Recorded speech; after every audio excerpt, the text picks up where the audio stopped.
मौसम एकदमै खुलेको अवस्था छ।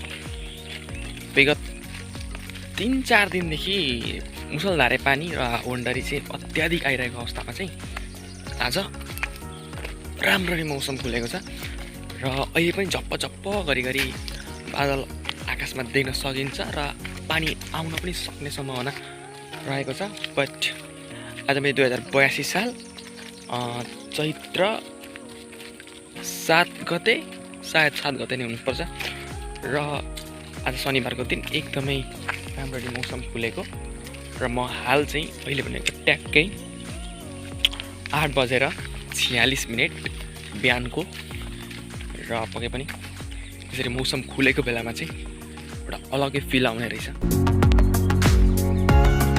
र यो चाहिँ हाम्रो धान हो रोपेको र अहिले चाहिँ मैले एउटा बाछीलाई यहाँ ठोकिदिएँ र अरू गाईलाई यहाँ ठोकिदिएँ।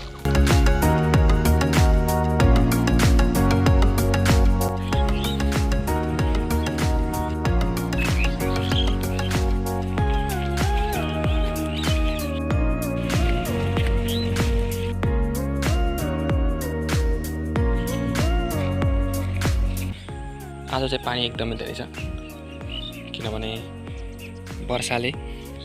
हिजोको वर्षाले हिजो राति अत्याधिक पानी परेको थियो। त्यसको वर्षाले चाहिँ पानीको सतह बढेर चाहिँ धेरै माथि उठेको छ र यो चाहिँ हाम्रो गाउँको छेउको सानो एउटा खोला खुल्सी जस्तै सोच्नु त्यस्तो छ र यहाँनिर चाहिँ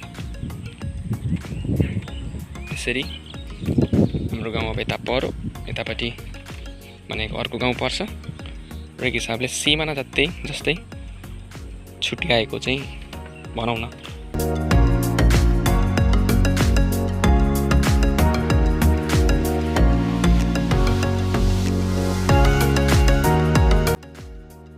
हाम्रो सुब्बाखाडी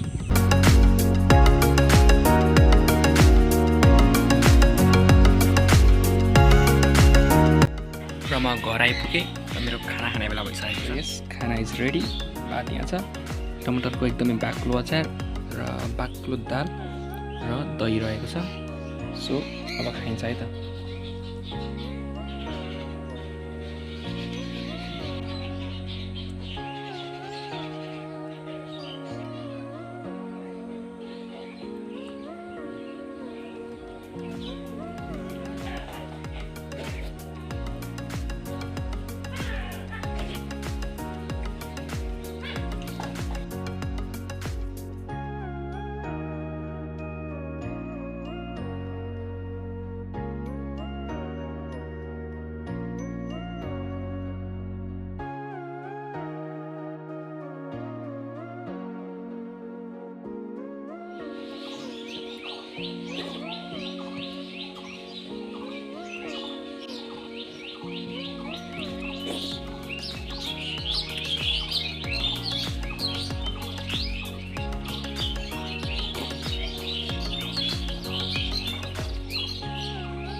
र यहाँ डेको एन्ड पनि भइसकेको छ शनिबारको र अहिले चाहिँ भनेको राति पनि भइसकेको छ र समय हजुर ट्याक्कै भन्नुपर्दाखेरि 6:18 बेलुकाको होइन। र यहाँ ओभरअल मजा भयो र आयो हजुरलाई यो ब्लग चाहिँ केही इन्ट्रेस्टिङ लाग्यो होला। त्यस्तो सामान्य केही थिएन बट एउटा मौसम यसो खुलेकोले चाहिँ गर्दाखेरि एउटा सानो भिडियो सुट चाहिँ मलाई गर्न मन लागेको थियो र मैले हजुर सामु प्रस्तुत गरेको। So yeah hope you like it. र अहिले चाहिँ म चेक दिस आउट दुध तताउँदैछु र दुध ताती पनि सकेको छ। So yeah this much for this blog है। So yeah I hope you like it. So thank you so much for watching. See you in the next video.